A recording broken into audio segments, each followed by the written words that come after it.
예, 이제 우리 8차 시 수업을 시작을 할 건데요. 8차 시와 그 다음 시간에 이제 9차 시 수업은, 이제 종전까지 했던 내용대로 하지 않고요. 직접 같이 읽어가면서, 이제 교과서 읽어가면서, 같이 책을 보는 식으로 수업을 진행하도록 하겠습니다. 자, 그러면은, 47페이지입니다. 47페이지. 자, 이제 여러분들이랑 저랑 같이 책을 읽어가는 거예요. 그래서 한 단락씩 끊어서 제가 말씀을 드리는 그런 방식으로 수업을 진행할게요. 자, 정보사회의 의미입니다. 자, 정보사회의 의미. 이제는 가족이나 연인, 친구들 사이의 면대면 대화만큼이나 소셜 네트워크 서비스, 우리가 SNS라고 그러죠. 이것을 통한 온라인 대화가 매우 증가하고 있다. 다양한 이모티콘과 멀티미디어 자료가 결합된 메시지를 주고받으며 보다 자유롭게 자신을 표현하고 있다. 자, 온라인에서 자신의 이름과는 다른 아이디와 캐릭터로 새로운 삶을 살아가고, 자, 이것은 우리가 익명성이라고 그러죠. 익명성.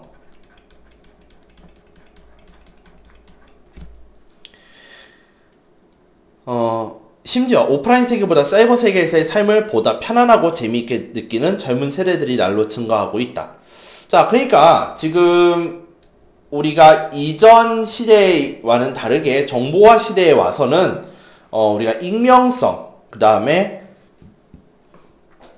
다양한 이모티콘과 멀티미디어 자료들을 결합한 그런 메시지, 그러니까 뭐 카카오톡이라든지 또는 뭐 멀티메일, 그런 이제 그러니까 문자를 많이 쓰면 멀티메일이 되잖아요.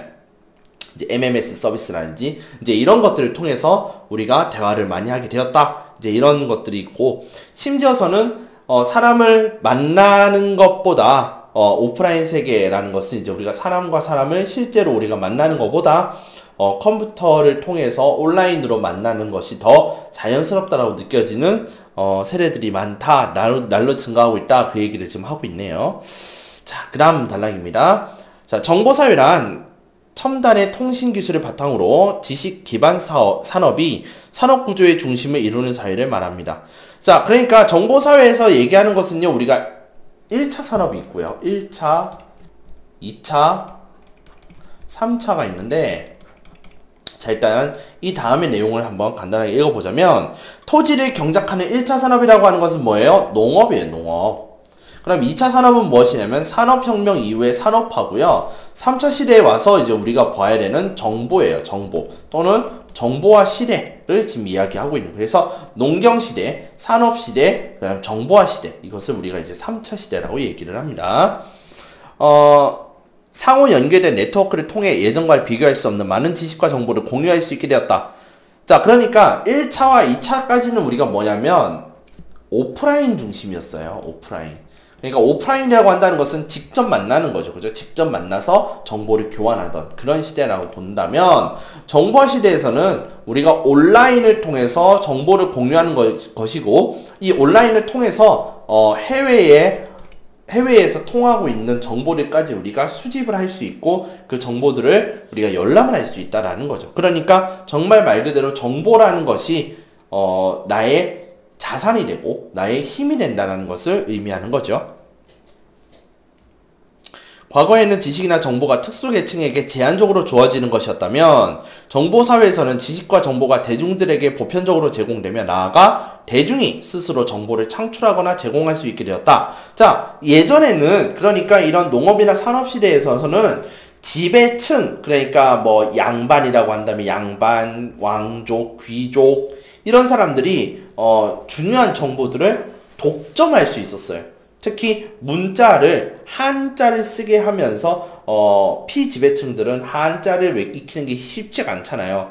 그러니까 그런 부분에 있어서 뭐 세금을 안 낼 수 있는데 세금을 내도록 한다든지, 이제 그런 이제 정보의 불균형이, 그러니까 불평등으로 인해서 정보가 불균등하게 분배가 되었다면, 이제는 3차 시대에 와서는 온라인을 통해서 누구든지 정보를 얻을 수 있다라는 것을 지금 얘기하고 있는 것이죠.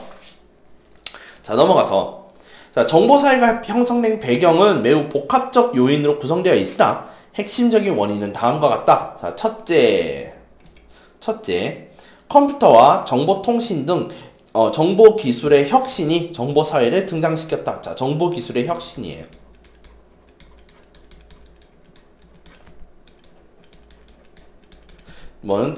또는 혁신적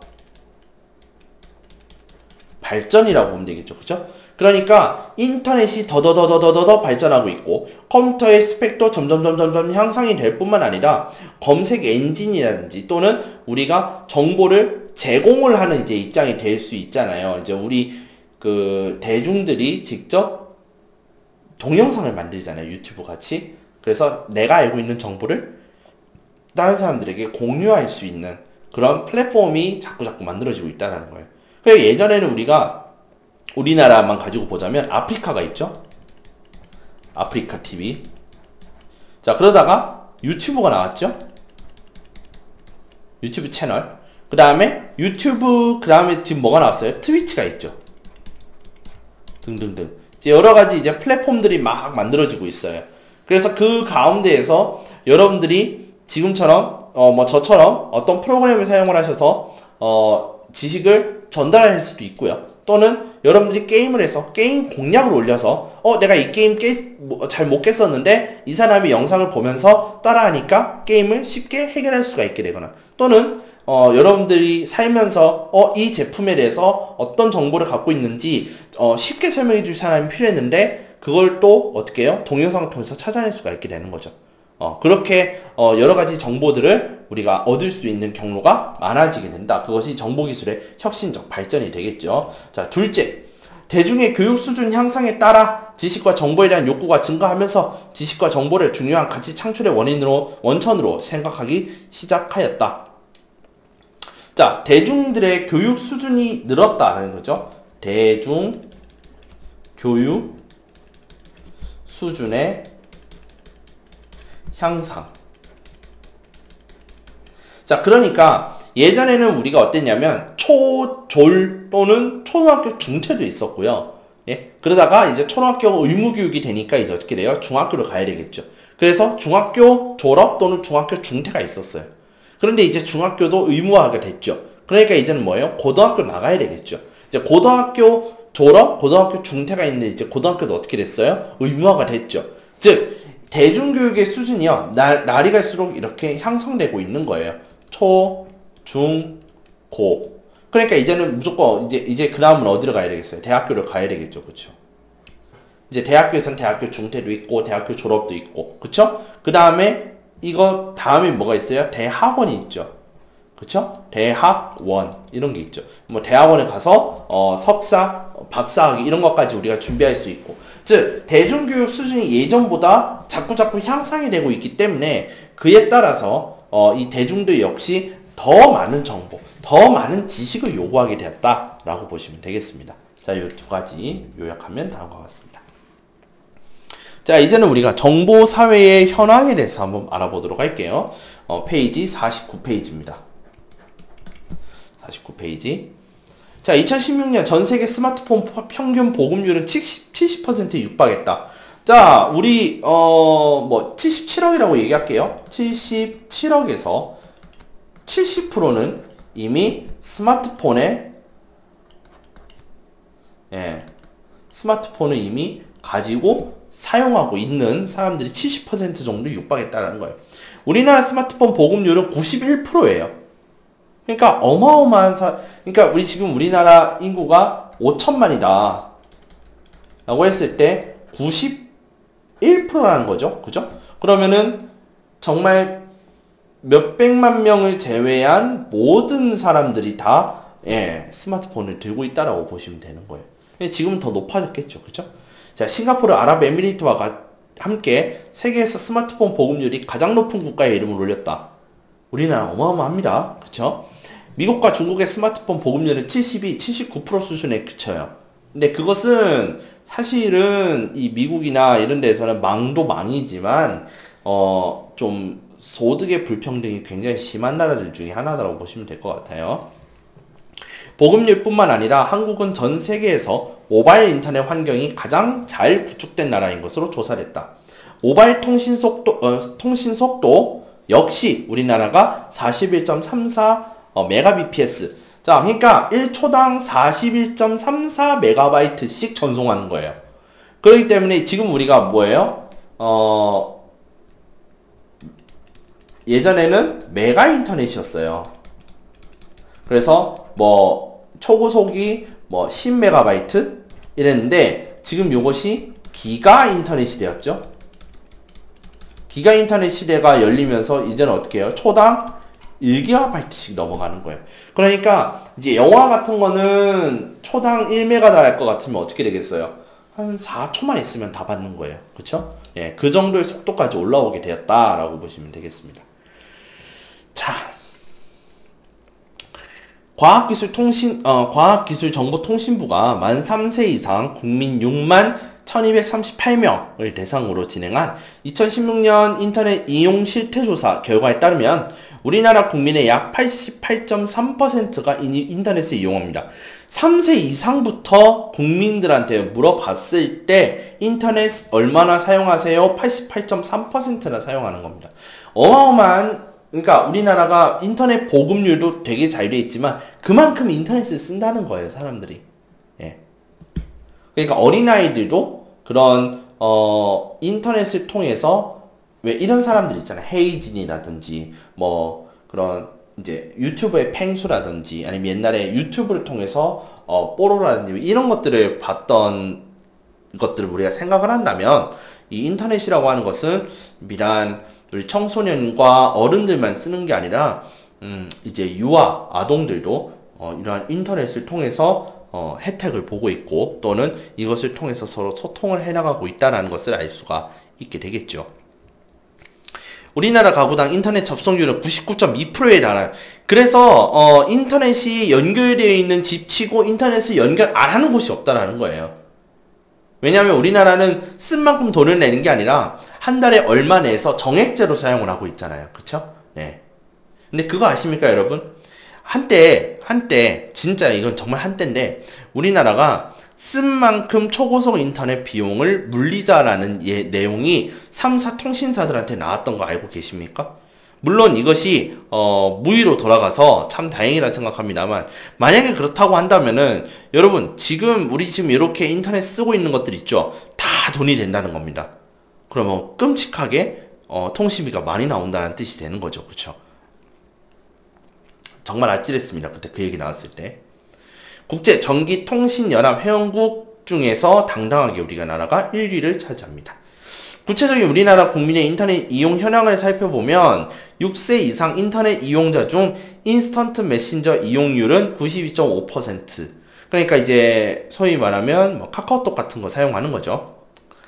그 다음에 SNS 이용률, 그러니까 페이스북, 그 다음에 트위터 이런 것들 65.2%. 그 다음에 이메일 이용률, 뭐 다음 메일, 뭐 네이버 메일 이런 것들 있죠. 예, 59.1%. 지메일까지 포함해서요. 그 다음에 모바일 게임 이용률은 49.7%예요. 그러니까 사용하는 사람들 중에 한 절반에 해당하는 비율이 모바일 게임을 이용을 하고 있다는 거죠. 예, 여러분들은 어떤 게임을 하고 계시는가요? 참 궁금합니다. 나중에 학교 가서 한번 이야기해 보도록 하죠. 아울러 만 12세 이상 인터넷 이용자 중 57.5%는 인터넷 뱅킹, 돈 거래도 이제 인터넷으로 한다는 내용입니다. 그 다음에 사는 거, 쇼핑도 역시 인터넷으로 한다는 거고요. 57.4%. 그 다음에 77.4%는 위치정보 서비스를 이용했다. 자, 위치정보 서비스 이용을 했다라고 하는 것은 사실 배민도 마찬가지예요. 배민도 위치정보 서비스 이용하는 거고요. 그 다음에 여러분들께서 어디 가려고 할 때 뭐 버스 정보 이런 것들도 역시 위치정보 서비스고요. 그 다음에 여러분들 어디 찾아가고자 내비게이션 사용할 때도 역시 위치정보 서비스 이용하는 겁니다. 그러니까 지도를 가지고 이제 이용하는 것들은 대체적으로 위치정보 서비스를 쓴다라고 보시면 됩니다. 이처럼 대다수 국민의 사용 곳곳에 정보사의 모습을 찾아볼 수 있습니다. 자, 넘어가서 우리 정보사회의 특징에 대해서 보도록 할게요. 컴퓨터과 인터넷, 스마트폰의 발명과 같은 정보통신기술의 급격한 발달로 인해 사회 전반에 걸쳐 정보화의 영향력은 한층 높아지고 있다. 자, 지금 우리 50페이지 얘기하고 있습니다. 50페이지 읽고 있어요. 이러한 정보사회는 산업사회와는 다른 여러가지 특징을 가지고 있습니다. 첫 번째, 자 이제 특징이 나옵니다. 첫 번째 특징, 정보사회는 지식과 정보가 경제체계의 중심이다. 자 그러니까 지식과 정보가 하나의 뭐가 된다는 것이냐, 경제체제의 중심이다.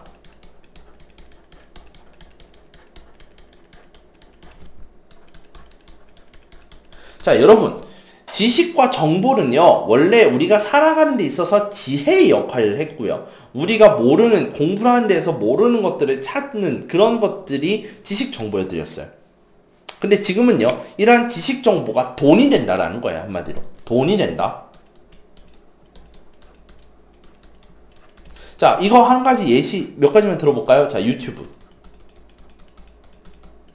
자 유튜브에서요 게임 잘하는 사람은 게임 채널을 파고요, 그쵸?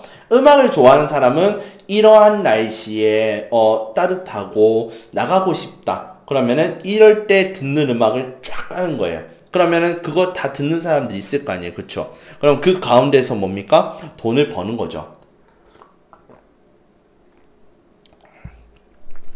그러니까 유튜브를 통해서 우리가 동영상을 만들잖아요. 이 동영상 조회에 따라서 돈이 되는 세상이라는 거죠. 그쵸? 네. 그 다음에 뭐 사실 이러면 안 되겠지만 지금은 우리가 뭐냐면은 과제물이라는 것도 있잖아요. 과제물도요 구입할 수 있어요. 여러분들. 예. 뭐 해피캠퍼스 이제 이런 데 들어가시면은 뭐 500원 주고 과제물을 구입해 온다라든지, 또는 뭐 어떤 이제 문제 은행 사이트 같은 경우에도 이 학교 저 학교에 있었던 모든 문제들을 돈 주고 구매할 수가 있어요. 그 역시 이런 것도 전부 다 뭐가 된다는 거예요? 모두가 돈이 된다는 거죠. 그러니까 그냥 단순히 우리가 공유해오고 전파했던 지식과 정보가 이제 경제체제의 중심이 되면서 이것이 돈이 되기 시작을 하는 거예요. 그러면은 우리가 이제 어른들이 하는 것들로 이제 돌아와서 그럼 무엇이 있을까? 주식 이런 것들은 당연히 돈이 되겠죠, 그죠? 그 다음에 뉴스에서 다루고 있지 않은 그럼 정보들 같은 것, 이런 것들도 역시 어떻게 되겠어요? 다 돈이 된다라고 하는 거죠. 지금 그 얘기를 하고 있는 겁니다. 두 번째, 생산 방식 체제가 다품종 소량 생산 방식으로 변화되었다. 자, 예전에는 소품종 다량으로 만들었어요. 그래서 치약이라든지 또는 신발이라든지 그런 것들이 한 모델로 굉장히 오랫동안 갔거든요. 그런데 이제는 뭐 치아가 약한 사람, 또는 플라그가 많이 끼는 사람, 또는 잇몸이 약한 사람, 뭐 등등등 이제 여러 특성화에 맞춰서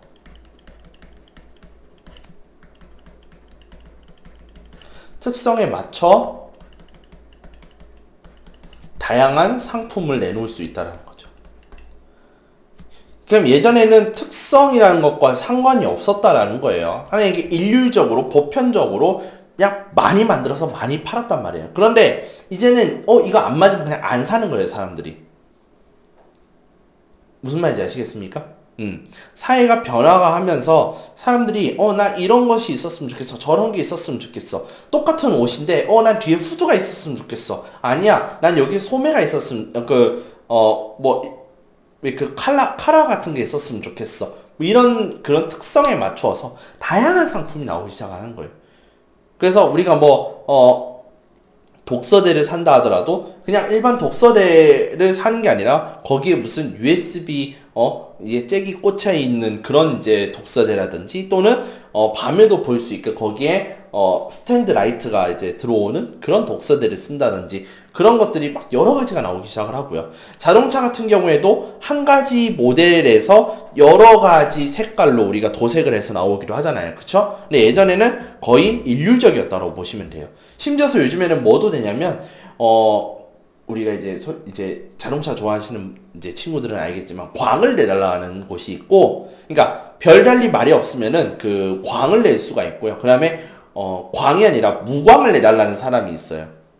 그냥 도색을 할 때, 그러니까 이제 페인트를 바를 때 그 빛이 안 나도록, 빛이 반사가 안 되도록 그냥 무광의 도색을 부탁하는 사람들이 있다고요. 예. 이제 그런 것 같이 특성에 맞춰서 다양한 상품들이 나오기 시작하는 거죠. 즉 개성이라는 것이 드디어 존중되는 사회다라고 보시면 되겠습니다. 됐죠? 셋째, 쌍방향 의사소통이 가능해졌다.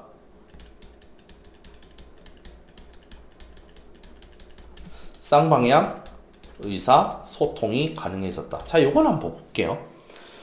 과거에는 뉴스나 신문처럼 일방향 의사 전달 매체가 발달하였다면 정보사회에서는 인터넷과 같은 쌍방향 의사 전달 매체가 발달하였다. 자, 우리가요 유튜브를 통해서 또는 EBS 제가 이제 EBS에도 올리고 유튜브에도 올리잖아요. 그러면 간혹 어떤 이제 다른 이제 이거 말고 다른 것들을 제가 올렸을 때는 댓글이 간간히 올라왔었어요. 선생님 강의 잘 듣고 있는데 혹시 다른 내용으로 강의해 주실 수 있나요? 또는 이런 내용을 가지고 강의해 주실 수 있나요? 그러면은 기다려보세요. 제가 해드릴게요. 아니면 좀만 기다려보세요. 아니면 지금 당장 그럴 수는 없는데 곧 해드릴게요. 이런 식으로 서로 뭐냐면 만드는 사람과 이렇게 보시는 분들과 서로 뭐 하느냐면 쌍방향으로 소통이 가능하고요. 또는 제가 만들었던 영상을 가지고 어떤 분이 반대되는 영상을 만든다든지 그렇게 서로 쌍방향 의사소통이라는 게 가능하게 된다는 거예요. 그죠? 예. 또는 이제 우리가 EBS를 통해서 여러분들이 동영상을 보시게 되면 이제 그 과제물을 올리면 제가 거기에 또 댓글을 달아서 소통. 참고로 여러분들 제가 그 과제물 여러분들 올리는 거 있잖아요. 웬만하면 제가 다 읽고요. 제가 특별하게 제가 코멘트 날리는 거 아니면 제가 이제 수고하셨습니다라고 올리는데 그게 오해는 안 하셨으면 좋겠어요. 혹시 오해하실 분이 계실까봐 싶어서 제가 높아시면 말씀드리는 건데 못해서 잘했습니다라고 그냥 못해서 수고하셨습니다라고 쓴 게 아니에요. 네. 제가 보고 특별히 제가 다음 시간에 이렇게 인용을 하고자 하는 그런 예시가 아니면 그냥 제가 웬만하면 수고하셨습니다라고 쓰고 말아요. 근데 제가 여러분들 하나하나 다 쓰고요. 제가 예전에는 처음에 여러분들께 이건 이렇게 했으면 좋겠어요 라고 이렇게 썼었는데 이게 제가 어느 순간부터 안 하는 이유가 제가 이렇게 이제 첨삭이 꼭 필요한 거 아니면은 이제 하지 말아야 되겠다라고 생각을 한 게 여러분들의 다양성을 제가 너무 무시할 수도 있겠구나 무시하는 걸로 보일 수가 있겠구나 싶어서 제가 요즘에는 안 하고 있습니다. 그런데 만약에 제가 이제 과제를 내고자 하는 방향성에 맞지 않는 가령 그런 답을 하셨을 때에는 제가 조금 완곡하게 돌려서 말씀을 드리는 부분은 있어요. 예, 그거는 좀 이해해 주셨으면 좋겠고, 한 번쯤은 여러분들이 들어오셔서 제가 어떤 댓글을 남겼는지 봐주시면은, 예, 서로 지금처럼 이 세 번째 특성에 맞는 쌍방향 의사소통이라는 게 가능할 것 같아요. 자, 네 번째, 탈관료화 현상이 일어났다. 자, 여러분, 우리가 사회 시간에 배워서 아시잖아요. 관료화라는 게 뭡니까? 자, 여기 이제 끝에 이제 사장이 있다. 그럼 사장 밑에 부사장이 있고, 부사장 밑에 전무가 있고, 전무 밑에 이사가 있고, 이사 밑에 부장이 있고, 과장이 있고, 대리 있고, 사원 있고. 그러니까 요런 하나의 업무 방식 체계가 이게 바로 관료화잖아요. 그럼 올라갈 때는 어떻게 올라가요? 사원에서, 대리에서, 과장에서, 부장에서, 이사, 전무, 부사장, 사장 이렇게 올라가잖아요. 근데 이렇게 하니까 업무가 너무 뭐라고 하냐면 업무 처리 속도 너무 느려지더라는 거예요. 무슨 말이냐면 사원에서 대리한테 올렸는데 대리가 빠꾸시켜요. 야, 다시 해. 그래서 이제 통과했어요. 과장으로 올라갔어요. 그러니까 대리를 뭐라고 하면서 다시 빠꾸시켜요. 그러니까 이렇게 무조건 이렇게 올라가고 이렇게 내려가야 되는 거예요. 이게 관료화란 말이야. 근데 탈관료화라는 게 무엇이냐면 이렇게 바로 간다? 개념이 아니라 이 조직 자체를 바꾸는 거예요. 사장이 있으면 각 업무팀으로 나누는 거야.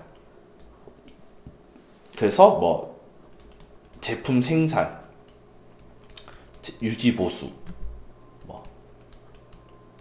고객 서비스, 홍보. 자, 이렇게 나누는 거야. 그리고 여기에 책임자가 뭐 부장이 있으면 여긴 모두 팀원인 거예요. 자, 이렇게 됐을 때 어떤 일들이 나냐면 부장을 제외한 팀원들은요, 직급이 어떤 직급이든 간에 서로 동등한 입장에서 일을 한다라는 거거든요. 탈관료화가 한다는 의미 자체가 뭐냐면 의사소통을 늘리고요, 아이디어 회의를 보다 혁신적으로 함으로써 더 많은 그런 아이디어를 창출해내기 위해서 하는 행동이라고 보시면 돼요. 이게 탈관료화가 되는 거죠. 그렇기 때문에 팀장 밑에 팀원들이 있으면 이 팀원들은 모두 동등한 위치에서 하는 거예요. 근데 이런 경우에서는 부장 밑에 모두가 같지는 않잖아요. 과장님이 있고 대리님이 있고 그 다음에 내가 그쵸? 예, 찌끄레기 사원, 얘가 이렇게 되는 개념이란 말이에요. 그렇기 때문에 나는 절대 과장님한테 바로 다이렉트로 보낼 수가 없다라는 거예요. 이게 바로 관료화라면은 이제 팀원이라고 한다는 것은 뭐냐면은 나의 아이디어를 내가 아무리 낮은 직급이라 하더라도, 예, 낮은 직급이라 하더라도 팀원이라고 되어 있기 때문에 모두 동등한 위치에서 내 아이디어를 당당하게 내는 거예요. 그랬을 때 누가 나를 비판하는 것이 아니라 직급이 낮다는 이유로 비판하는 것이 아니라 모든 팀원이 같기 때문에 팀장한테 오케이 딱 뛰면 끝나는 거예요. 그렇죠? 그러니까 탈관료화된 그런 이제 탈관료화가 이루어지게 되는 것이죠.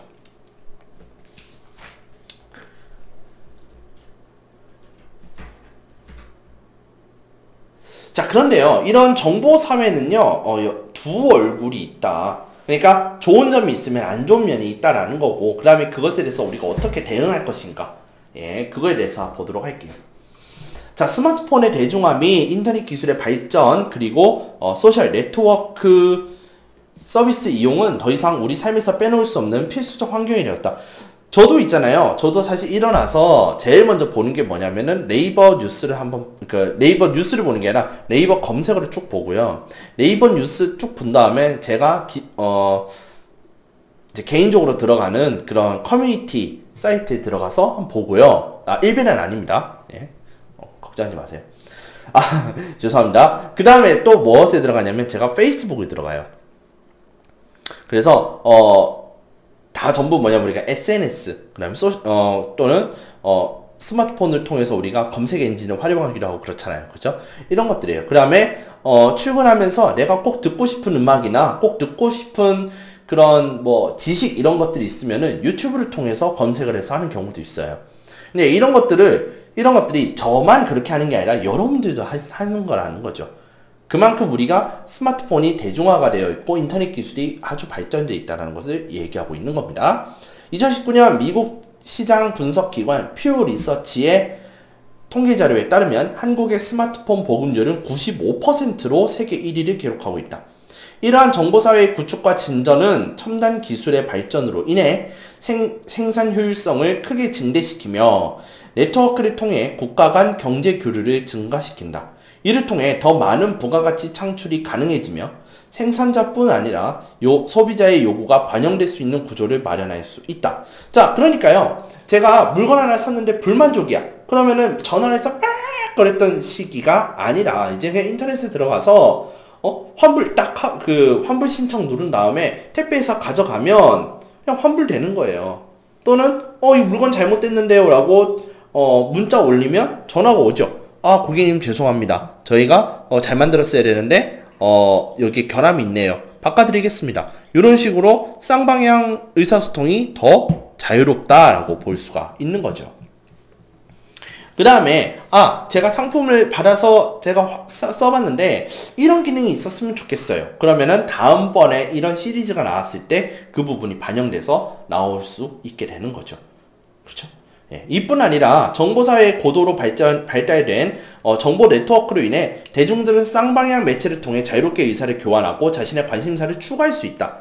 가령 이제 어떤 신문 기사가 있어. 예, 이제 인터넷 신문 기사가 올라왔는데 이 내용 보니까 나는 A라고 생각하는데 어떤 사람은 B라고 생각하네. 물론 싸울 수도 있지만은 서로 싸우는 가운데서 뭐예요?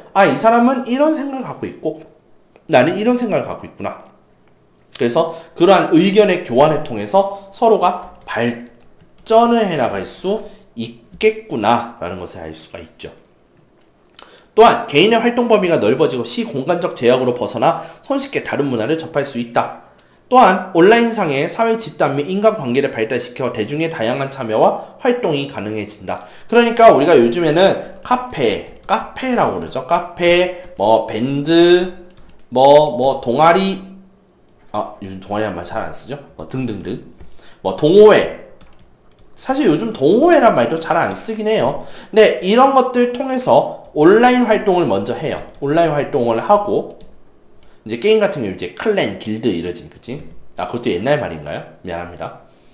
자, 이렇게 온라인 활동들을 하다가 한 번씩 뭐 하는 거예요? 정기 모임, 정모라는 것을 하잖아요.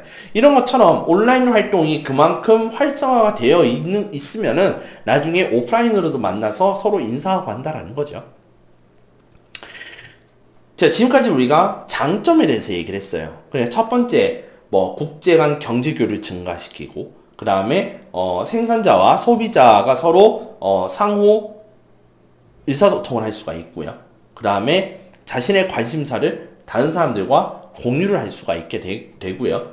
그 다음에, 시공간으로 벗어나 다른 문화들을 접할 수 있으며, 그 다음에 인간관계를 발달시키기 위한 도구로 사용할 수 있다는 지금까지 모두 장점에 대해서 이야기를 했었습니다. 근데 지금부터는 문제점이 나타나겠죠? 그죠? 문제점. 자, 문제점 뭐가 있을까? 자, 이러한 정보사회의 발달은 논란 편입과 함께 많은 문제점을 초래하기로 합니다. 첫 번째, 정보 격차라는 것이 발생합니다. 정보 격차. 자, 새로운 정보 및 기술에 접근할 수 있는 능력을 보유한 자와 그러지 못한 자의 경제, 사회적 격차가 발생하는 현상을 말한다. 자, 그러니까 어떤 정보와 기술에 접근할 수 있는 능력을 보유한 사람은요, 이 정보를 통해서 이득을 많이 가져가요.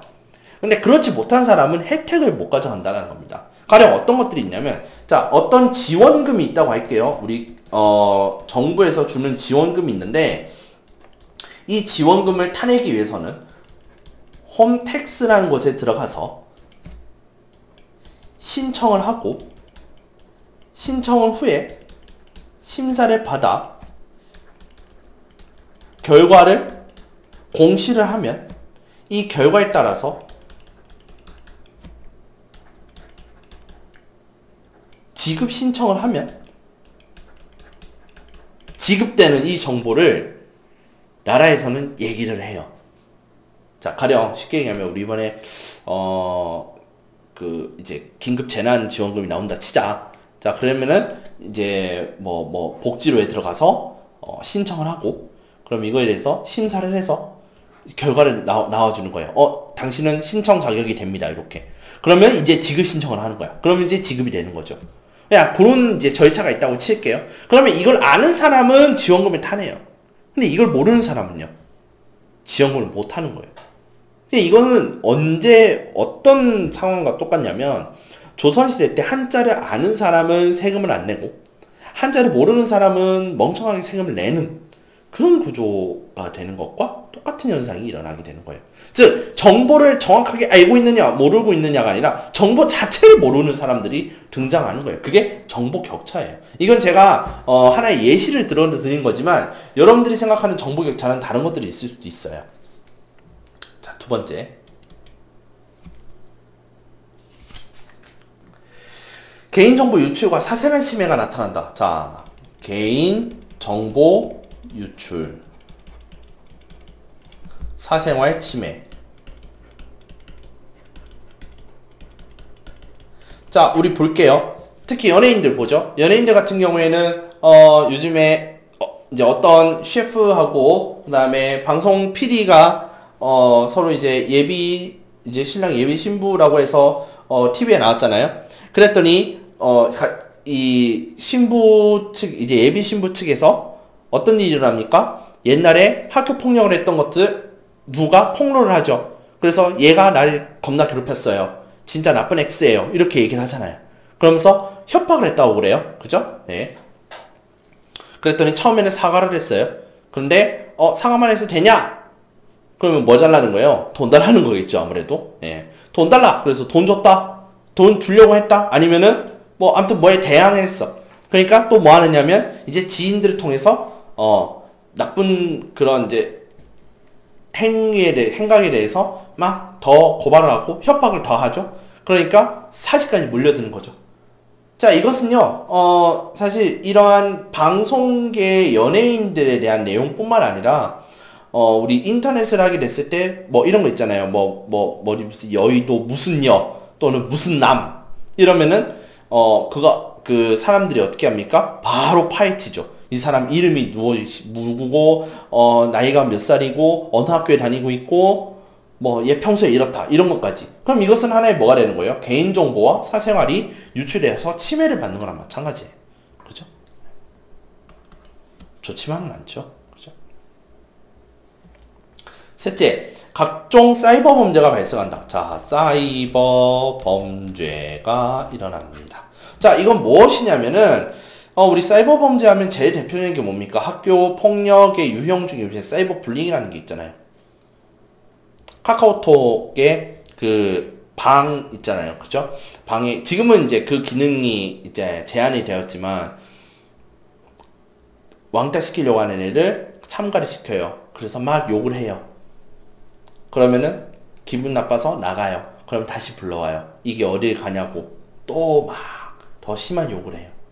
그런 식으로 사이버 범죄, 이런 것들도 있죠. 그쵸? 또, 그 다음에 이번과 같이 N번방도 하나의 사이버 범죄가 될 수가 있겠죠. 그죠? 그 다음에 해킹. 그 다음에, 또, 보이스피싱 같은 거. 그런 것들도 역시 뭐예요? 다 사이버 범죄에 해당될 수 있는 거죠. 이 밖에도 여러 가지 이제 문제들이 많은데, 정보사회에서는 정보의 과잉 및 무분별한 정보, 즉, 가짜뉴스에 대한 내용이죠. 그죠?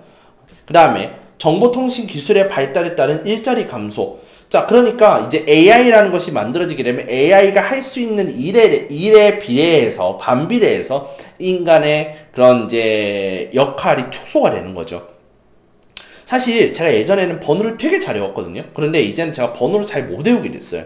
근데 이게 제가 나이를 먹어서라고, 얘기할 수가 있겠는데, 저는 개인적으로 어떻게 생각하냐면, 나이 때문이라기보다는 그 역할을 핸드폰이 대신 해주고 있잖아요. 그렇기 때문에 내가 외울 필요가 없어져서, 좀 기능이 퇴화한 건 아닐까라는 생각도 하기도 해요. 그런 것들도 있어요. 또 대면적 인간관계 축소로 인한 인간 소외. 자, 여러분들은요, 아는 사람 되게 많아요. 그런데 실제 툭 터놓고 얘기할 수 있는 사람은 점점 줄어들고 있다는 거죠. 그런 것들도 하나의 문제점이 된다는 거죠.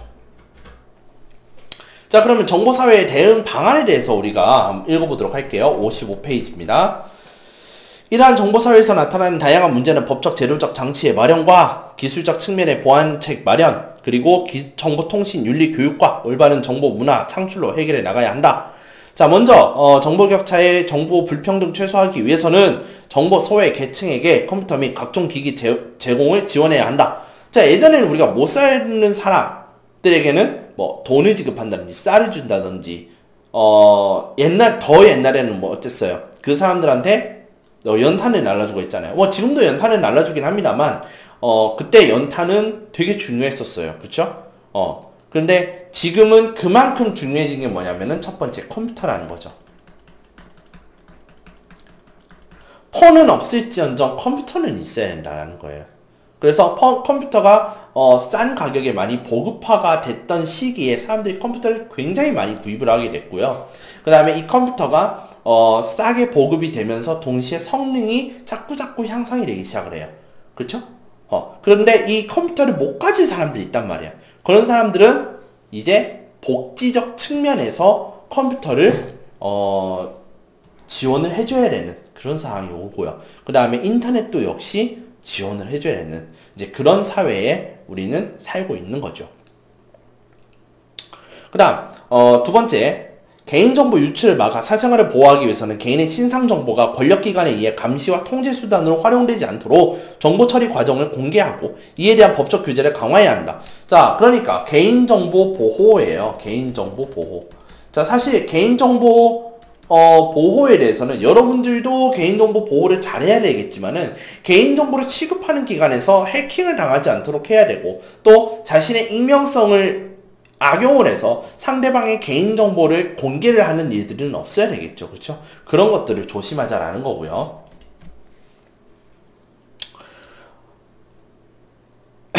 각종 사이버 범죄를 막기 위한 정보 시스템 보안 관련 기구 및 전문 인력을 강화하고 범죄 행위에 대한 철저한 수사 및 관련 법률이 보강되어야 된다. 자, 결국에는 사이버 범죄를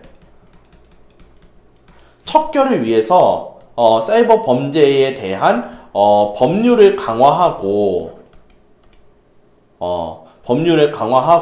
그에 알맞는 전문 인력을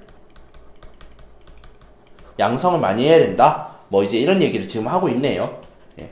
그래서 사이버 수사대를 좀 더 이제 우리가 탄력적으로 운영을 해야 된다. 뭐 이렇게라도 우리가 볼 수도 있겠죠. 그 다음에 법 같은 경우도 사이버 범죄에 대한 그런 처벌 규정이나 이런 것들을 좀 더 세세하게 만들 필요가 있다는 거죠. 이거는 국회가 잘 해주셔야 돼요. 그죠? 네. 국회가 잘해야 됩니다. 국회가. 자, 4번째입니다. 무엇보다도 정보통신 윤리 교육을 통해 올바른 정보 문화를 확립하는 것이 가장 근본적 대책이 될 수 있다. 근본적인 대책이지만 여러분들 정보통신 윤리 교육이라는 것을 여러분 제대로 받아본 적 없잖아요. 그렇죠? 네. 정보통신 윤리 교육. 뭐 선풀 날리기 이제 이런 것들만 얘기해 가지고는 사실 저는 정보통신 윤리 교육은 좀 더 나가야 된다고 생각을 해요. 너네 이렇게 하면 쇠고랑 찬다 이런 얘기도 가끔은 이제 해야 하지 않을까라는 생각을 합니다. 사실 이번 엠번바 사건을 통해서 좀 이런 것들을 좀 생각을 많이 해보게 되었어요. 자, 56페이지입니다. 또한 수많은 정보 속에서 필요한 정보를 선별하기 위해 개개인이 비판적인 안목과 사고력을 가지고 주체적으로 판단해 나가야 한다. 정보사회에 대한 막연한 기대나 불안감에서 벗어나 우리가 직면하고 있는 정보사회의 실체와 문제점을 정확하게 진단하고 대응책을 마련하여 긍정적 측면은 살리고 부정적 측면을 해결하는 자세와 전략이 필요하다. 아주 당연한 말을 지금 하고 있죠. 그래서 대응 방법에 대해서 한 4가지 정도로만 우리가 요약을 할 수 있겠습니다. 자, 이번 8차식 과제물입니다. 굉장히 길었죠. 자, 여러분들이 생각하는 정보사회의 특징 한 가지를 써보시고요. 그 특징이 앞으로 어떤 방향으로 발전할 것일 수도 있고 그 다음에 퇴보할 수도 있는 거거든요. 그러니까 진보할 수도 있고 퇴보할 수도 있어요. 그 특징이 무엇일지 여러분 써보시고 이게 발전할 것인지 또는 발전하지 못할 것인지 그러니까 뭐 이제 그러겠죠. 네. 그러니까 지금 2가지 쓰셔야 돼요. 여러분들이 생각하는 정보사회의 특징 한 가지, 그 다음에 그것이 진보할지 퇴보할 것인지에 대해서 한번 써보셨으면 좋겠습니다. 자, 그러면 우리 수업은 다음 시간에 계속 이어나가도록 하겠습니다.